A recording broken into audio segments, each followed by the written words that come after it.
Mother Teresa junior కళాశాలలో MPC second year చదువుతూ G Sai బృంద అనేటువంటి అమ్మాయి గత ఫిబ్రవరిలో జరిగినటువంటి జేఈఈ మెయిన్స్ సెషన్ 1 పరీక్షలలో 98.01% చిత్తూరు జిల్లాలో ప్రప్రథమంగా నిలిచి కళాశాలకు పలమనేరు పట్టణానికి గౌరవాన్ని తీసుకుని వచ్చినటువంటి జి సాయి బృంద నిజంగా అభినందనీయురాలు. ఈ అమ్మాయి పలమనేరు నివాసి.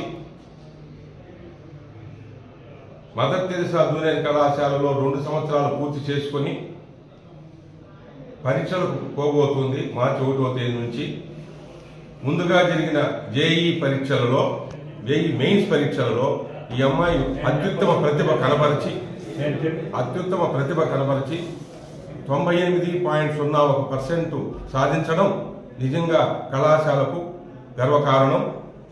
ఈ సందర్భంగా ఈ విద్యార్థిని జి సాయి బృందను కళాశాల ప్రిన్సిపల్ దివాకర్ రెడ్డి గారిని మరియు వీరికి పాఠాలు బోధించినటువంటి అధ్యాపక బృందానికి యాజమాన్యం తరపున కృతజ్ఞతాభివందన. జి సాయి బృంద అనే విద్యార్థిని సాధించినటువంటి ఈ యొక్క గొప్ప విజయాన్ని మన పలమనేరు శాసనసభ్యులు గౌరవనీయులు శ్రీ ఎన్ అమర్నాథ్ రెడ్డి గారు ఒక మొమెంటోతో జి సాయి బృందను ఈరోజు అభినందించడం జరిగింది. కాబట్టి వారికి కూడా యాజమాన్యం తరఫున మా కృతజ్ఞత తెలుపుతూ ఉన్నాం.